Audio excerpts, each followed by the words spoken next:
शुरुआत डॉक्टर साहब मैं आपसे करूंगा दुबे जी कि समाजवादी पार्टी ही सबसे ज्यादा संभल हिंसा को लेकर सवाल उठा रही है, लेकिन जो एफआईआर दर्ज हुई उसमें मुख्य आरोपी सपा सांसद और विधायक का बेटा है कि इन्होंने भीड़ को उकसाया था, हिंसा भड़काई थी। तो क्या, चूंकि बीजेपी भी यही कह रही है कि सियासी रोटियां सेकने के लिए समाजवादी पार्टी ने हिंसा करवाई। ये सियासी रोटी अब कौन सेक रहा है तो जग जाहिर हो गया है, क्योंकि आखिर आज तक हिंदुस्तान में किसी भी कोर्ट ने इतनी जल्दी फैसला सुनाया हो ऐसा हमने तो नहीं सुना है, ना हमने कहीं पढ़ा है। और अगर इस तरीके से फैसला सुनाने की अगर शुरुआत कर दी है तो मैं योगी जी का वेलकम करूंगा कि माननीय योगी जी आप निश्चित तौर पर ऐसा करिए कि 2 घंटे में कोर्ट का डिसीजन आ जाया करे, क्योंकि मैं भुक्तभोगी हूँ। मैं पिछले 4 साल से अपने किसनी तहसील मैनपुरी डिस्ट्रिक्ट में कोर्ट के चक्कर खा रहा हूँ और मेरा केस अभी तक पटल पे नहीं आया।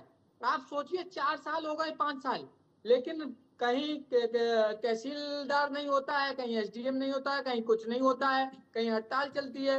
तो हमारे जैसे कितने ऐसे लोग होंगे जो इस व्यवस्था से परेशान हैं, बुरी तरीके से परेशान हैं।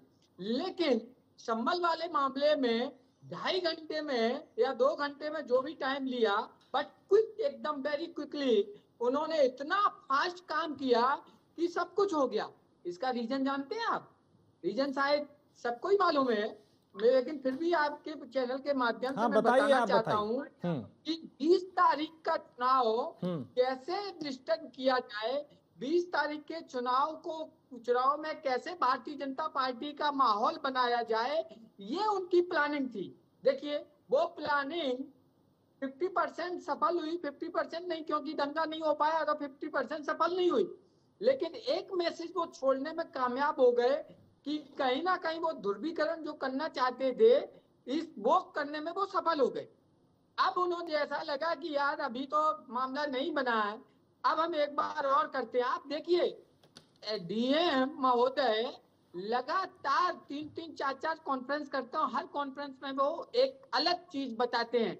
भैया ऐसा क्या था, आप एक कॉन्फ्रेंस करते सारी चीजों को क्लियर कर देते, आपके पास जो भी चीजें थी, लेकिन नहीं, अलग अलग चीज अलग अलग टाइम पे वो बता रहे हैं। तो कहीं ना कहीं संदेह के घेरे में तो है। अब बात आई है एफआईआर की। मेरे को समझ में नहीं आता है, जो शख्स उस दिन नहीं था उस शख्स को आप कैसे इन्वॉल्व कर रहे हो। दूसरा, जो विधायक का बेटा है वो आप देख रहे हो कि उसने क्लियर शब्दों में कहा कि अगर ये प्रूव कर दें कि मैंने ऐसा कुछ दिया है तो मैं अपना जुर्म कबूल कर लूंगा। इससे ज्यादा आपको क्लैरिटी क्या चाहिए? लेकिन इनकी जो मानसिकता हो गई है कि हमेशा समाज को डिस्टर्ब करने का, कैसे भी कैसे एनी हाउ सत्ता में बने रहने का, ध्रुवीकरण करने का। नहीं तो नहीं ये नहीं, जो लेकिन दुबे जी, हाँ हाँ, लेकिन दुबे जी, आपने वो भी तो देखा होगा ना, आपने कहा कि सांसद साहब उस दिन तो नहीं थे, लेकिन उससे एक दिन पहले जो बयान दिया था वो भी भड़काने से कम थोड़ी था कि अदालत का जो भी फैसला होगा हम तो इसे नहीं मानेंगे, हम आगे जाएंगे, हम ये करेंगे वो करेंगे। एक तरीके से अवाम को तो ये संदेश दिया ना। और विधायक में कैसे कई वीडियो पुलिस ने जारी किए हैं और ये एफआईआर में बकायदा लिखा गया कि विधायक का बेटा ये कह रहा था कि सांसद हमारे साथ हैं, आप अपने मिशन को अंजाम दो। तो भाई ये मिशन की प्लानिंग तो पहले से कर रखी थी ना, वरना एकदम तो ऐसा हुजूम इकट्ठा नहीं हो गया वहां पे कि सुबह 9 बजे हजारों लोग इकट्ठा हो गए, फिर छतों पे पत्थर इकट्ठे कर लिए, फिर पुलिस पे पत्थर बरसाना शुरू कर दिए। मिशन का मतलब ये तो नहीं हो गया कि दंगा करने का प्लान था। मिशन का मतलब ये कि वो कानूनी लड़ाई लड़ेंगे, कानूनी लड़ाई में जो भी हो। हाँ, ये कानूनी लड़ाई लड़ते ना तो वेलकम किया जाता, लेकिन ये हाथ में पत्थर लेके लड़ना, ये तो फिर कोई भी इसे वाजिब नहीं ठहराएगा। और फिर उसी पे हाय तौबा मचाना के साथ देखिए ये हो रहा है, संविधान खतरे में है, ये खतरे में है। लेकिन बड़ी बात तो ये कि जब एक सांसद और विधायक के बेटे पर ही ये आरोप लगे तो फिर सवाल उठते हैं कि क्या सब कुछ राजनीति के लिए हो रहा है? ये मैं नहीं कह रहा, ये बीजेपी भी कह रही है, वीएचपी भी कह रही है, एफआईआर की कॉपी भी कह रही है।